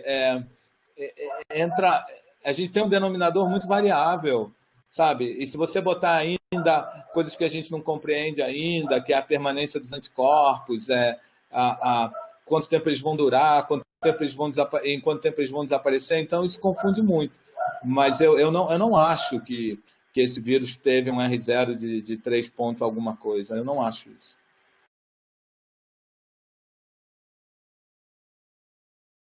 Obrigada, Mário. A outra pergunta é da Alice Silva Casi. Ela pergunta se a transmissão do SARS-CoV-2 é somente por gotícula ou também aerossol? Então, isso é uma ótima pergunta, né? É uma coisa que está ainda, o debate está aceso em relação a isso. Eu posso estar enganado, mas eu acho que há 2 semanas e meia atrás houve uma reunião de vários pesquisadores que eles redigiram um documento, se eu não me engano, que eles levaram até a Organização Mundial de Saúde, que era um documento que dizia que a transmissão por aerossol a transmissão por aerossol era no mínimo uma possibilidade e que por isso a gente tinha que revisitar a nossa medida de distanciamento, como que a gente isolava os casos. Então, essa questão não está descansada. Assim. Eu acho que a gente tem que ter mais informações sobre isso. A principal via de transmissão, que seria assim, entre aspas, a via oficial, é através de gotículas respiratórias. Né? Aí a gente exerce esse 1,5 metro, 2 metros de distanciamento, porque essas gotículas elas acabam sendo atraídas pela força gravitacional, caem no chão, né? E elas não ficam em suspensão como ficam os aerossóis. Se por acaso os aerossóis realmente forem, eles representarem uma alternativa de transmissão, a maneira como a gente contém novas infecções vai ficar bastante dificultada. Mas essa página não foi virada ainda.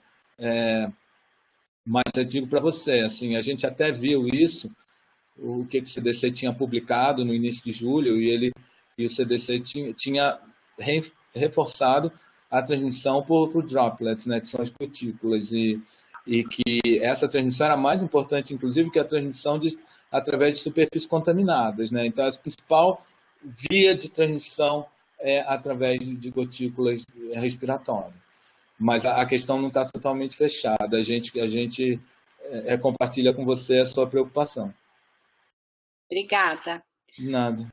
O Ricardo Jorge fez a seguinte pergunta. Com a tecnologia atual, seria possível montar um vírus desse tipo em laboratório? E ele faz uma analogia com o que o Craig Venter fez com bactéria. Ricardo, essa questão é uma questão que toda hora vem à tona. Existe muita discussão sobre isso. Eu prefiro acreditar que esse vírus é um vírus é um produto da natureza, porque, como eu falei nos slides que eu pude apresentar, você viu que existem vírus que têm uma identidade nucleotídeo genômica extremamente elevada em relação a esse vírus. A gente viu, eu não mencionei isso para vocês, mas eu posso falar agora, já que você me perguntou, essa inserção polibásica no sítio de clivagem por outras proteases, além da TMP, é uma coisa que é observada em outros coronavírus, por exemplo, beta-coronavírus da linhagem A tem esse sítio de clivagem, os beta-coronavírus da linhagem C, onde o MERS está classificado, também tem esse sítio de clivagem. Então, não é uma coisa assim que apareceu só no SARS-CoV-2. Isso existe circulando na natureza, né? Os morcegos, eles são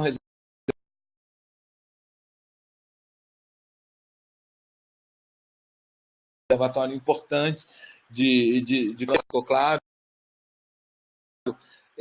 Existe uma diversidade e esses vírus eles podem trocar trechos genômicos entre eles. Então, existe uma tendência muito grande nesse processo de diversificação de coronavírus entre morcegos. Não tem nada que justifique a gente pensar que esse vírus ele tenha sido criado, mas sem querer, olha, absolutamente sem querer inclinar nem um pouco nessa direção. A gente tem tecnologia hoje em dia, em 2020, sim, de sintetizar genomas em vírus. Mas Ricardo, eu não compartilho dessa opinião de que esse vírus foi um produto de laboratório. Eu não compartilho, absolutamente não. Obrigada. Agora uma pergunta da Júlia Benincasa, que é minha aluna de doutorado. Ela fala que a ferramenta CRISPR, né, que é utilizada como ferramenta hoje de edição genômica, funciona como sistema imune das bactérias contra a entrada de DNA de patógenos, que parece que é possível também usar RNAs como target, não apenas o DNA. Então, na verdade, a pergunta dela seria possível pensar em algo como uma vacina de uma ribonucleoproteína já associada com um guia específico para encontrar o RNA do vírus? Eu acho que, assim, na verdade, isso já tem sido experimentado, já tem sido testado. Você tem toda a razão. Sim, as pessoas já pensaram nisso, já pensaram em CRISPR como tanto uma ferramenta diagnóstica, como CRISPR como uma ferramenta para a tentativa de uma ação antiviral contra o estabelecimento da infecção, ou uma ferramenta contra o sucesso da replicação viral. Se você procurar, você vai encontrar que tem já alguns estudos sobre isso nessa direção, tanto diagnóstico como para interferir com o sucesso da replicação viral, baseado em sequências guia de RNA, contra trechos do genoma do vírus e tudo mais. Eu não sei te dizer assim qual o nível de sucesso que isso atingiu. Acredito que não tenha atingido um nível de sucesso muito significativo até o momento, não que não vá, senão a gente já, se tivesse atingido, a gente já teria ouvido falar disso de maneira muito mais intensa e abrangente do que a gente já ouviu. Mas com certeza, tem toda a razão, isso é possível. Isso é plenamente possível. Queria só aproveitar, só para falar como uma nota adicional à tua resposta, é que, assim, esse vírus, ele é um vírus que ele tem funções e características impressionantes para burlar a resposta imune inata. Ele tem um conjunto de funções e de genes e de cuidados que burlam, por exemplo, nossos sensores de RNA viral e tudo mais. Então, é um vírus que tem, dentro dos vírus RNA, é um vírus que tem uma grande complexidade. Ótimo, obrigada. Agora uma pergunta do John Elbert Sotério Pires. Ele pergunta se, entre as proteínas virais identificadas, se existem possíveis alvos imunogênicos para as vacinas. Na verdade, o nome é João? José? João, João, sim, as diferentes vacinas, elas são baseadas em motivos, né, do vírus que seriam motivos capazes de elicitar uma resposta imune. Sim, esse o racional. Você quer entregar uma vacina que contenha motivos de proteínas virais que sejam imunogênicos. O maior número de vacinas, eles tentam justamente conter motivos da proteína spike, que é aquela que eu falei para você que o vírus usa para se ligar aos receptores celulares. Então, sim, provavelmente existem outros candidatos, mas a proteína, determinados segmentos da proteína spike, por serem imunogênicos, eles são bastante usados. Inclusive, a vacina da parceria da Oxford com a nossa universidade, por exemplo, é uma vacina que usa como um vetor um outro vírus, que é o adenovírus, mas esse adenovírus expressa um trecho, uma porção da proteína spike, e se você procurar há talvez mais ou menos uma semana e meia, ou 2 semanas atrás no máximo, foi publicado um trabalho com os resultados de fases anteriores, fase 1/fase 2 da vacina, demonstrando sem sombra de dúvida o efeito imunogênico da vacina, que foi representado pela quantidade de anticorpos, de imunoglobulinas detectados em indivíduos que foram vacinados após um certo número de dias. Então, é uma vacina imunogênica. E foi também investigada a possibilidade desse repertório de imunoglobulina gerado, se ele era capaz de diminuir a capacidade de replicação viral in vitro, e fizeram vários ensaios de neutralização viral, diferentes modalidades, e mostraram que sim, que conseguiram diminuir a capacidade de replicação do vírus. Então, assim, mas existem diferentes alvos, as vacinas trabalham com diferentes formulações, diferentes alvos. Isso vai depender da pesquisa de cada um, da experiência de cada um que trabalha com a vacina, que alvo ele vai preferir usar em relação ao outro. Mas, na grande maioria das vezes, o spike, a proteína de spike, a proteína de superfície do vírus, é um alvo bastante utilizado.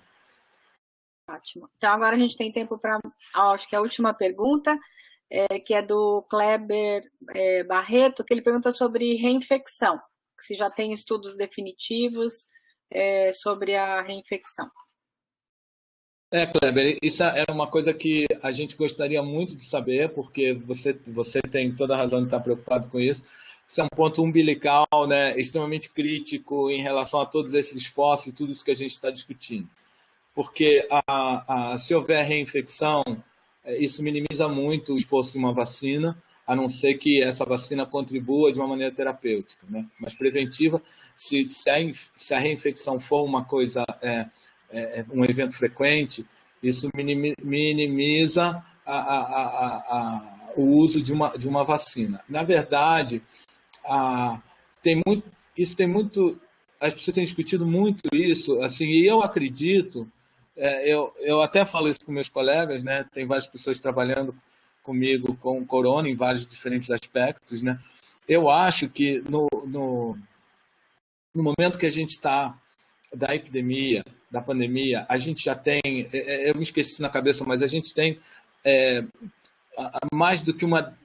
com certeza mais do que uma dezena de milhões de casos de infecção por coronavírus, incluindo o número de mortes e tudo mais. Então, a amostragem, ela é quase, você pode até aproximar para uma amostragem infinita. Ela é muito grande, a amostragem. E eu acho que, mesmo sendo um evento raro, a reinfecção, numa amostragem desse tamanho, a gente já teria visto essa reinfecção. A gente já teria sido capaz de demonstrar cabalmente o evento de reinfecção, dado o tamanho da amostragem, você está entendendo? A gente já teria visto, pelo menos essa é a minha opinião. Agora, existem vários debates, né? Porque é um debate bastante complexo, porque você vai pensar se o anticorpo ele é protetor, se ele não é protetor, se ele é neutralizante, se ele não é neutralizante. Primeira coisa. A outra coisa, se ele é longevo, se ele não é longevo.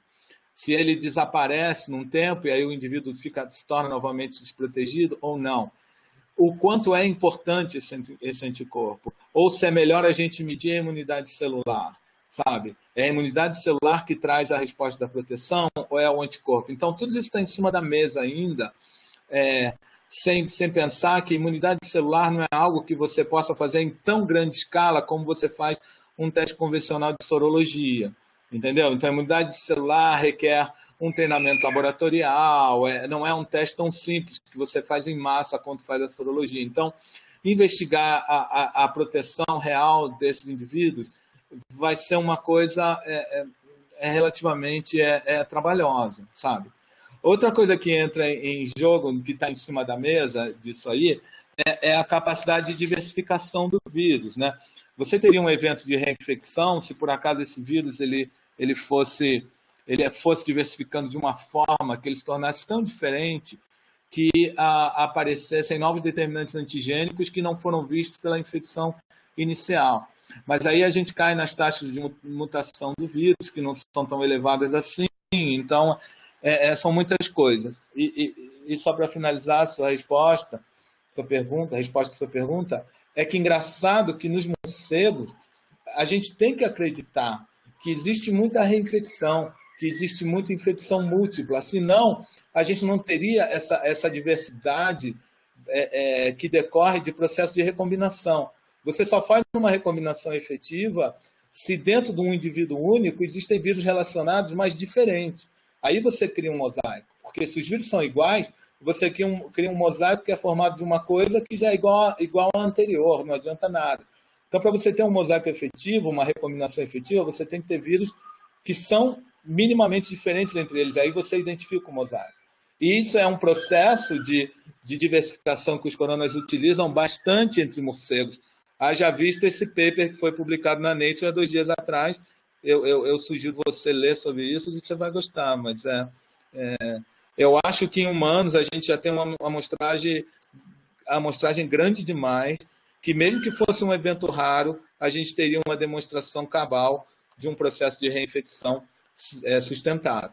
É claro que, veja, que tudo isso que eu estou falando agora é baseado em coisas que a gente está acumulando conhecimento praticamente em tempo real, essas coisas podem mudar. Mas essa é a minha opinião baseada em tudo que eu li. Eu realmente acredito que essa reinfecção não é tão... E parece que foram feitos experimentos em macacos, né, que mostraram que também essa reinfecção não era algo favorecido. Tá ótimo. Obrigada. Bom, acho que agora já deu o nosso tempo. Mário, gostaria de agradecer muitíssimo a sua disponibilidade de vir falar para a gente sobre esse tema que tá, né? A gente ainda está aprendendo tanto. Então, não sei se você quer fazer alguma consideração final. Eu queria agradecer você, queria agradecer a comissão do Covid por me convidar para trabalhar, para apresentar esse seminário. Eu só lamento os problemas que a gente teve na conexão, mas, enfim, é uma coisa que a gente está aprendendo a lidar, né, hoje em dia, com essa coisa, é uma limitação, né. Queria dizer que existem muitos pesquisadores na Unifesp que voltaram as suas atenções para o novo corona e o enfrentamento da Covid, e eu queria agradecer a ajuda que eu tenho recebido de vários pesquisadores. Acho que a Unifesp está, de uma maneira conjunta, fazendo um enfrentamento muito intenso, muito efetivo, com a participação de vários docentes de vários campi, de vários departamentos, com várias idades diferentes. Isso que é muito legal, eu vejo isso. Pessoas que foram contratadas recentemente, pessoas que já estão aí há mais tempo. Eu acho que essa é a nossa missão, né? A gente tentar entender da melhor maneira possível esse vírus e tentar enfrentar ele da melhor maneira possível. Então, queria agradecer a todas as pessoas que têm trabalhado com a gente. Eu não vou citar nomes individuais, porque eu vou acabar esquecendo alguém e a pessoa pode ficar triste, e é muita gente, né? Mas falar isso, que é um momento, pelo menos eu vejo como um momento de união da nossa instituição, um momento muito bacana nesse ponto de vista. A gente está muito mais unido e tentando lutar para tentar resolver da melhor maneira esse problema nosso aí. É verdade. Realmente está sendo uma experiência muito diferente do que a gente já teve até agora, né? Uma experiência única. E eu acho que não só, quer dizer, na Unifesp, com certeza, mas em outras instituições, acho que até no nível global, né? Sim. Imagino que isso seja um divisor de águas do jeito que a gente faz ciência, que acho que a gente está aprendendo coisas muito diferentes, aprendendo a trabalhar em grupo realmente, aprendendo a trabalhar em rede, né? Acho que realmente está sendo uma experiência positiva do ponto de vista da ciência, né? E de como a gente faz ciência.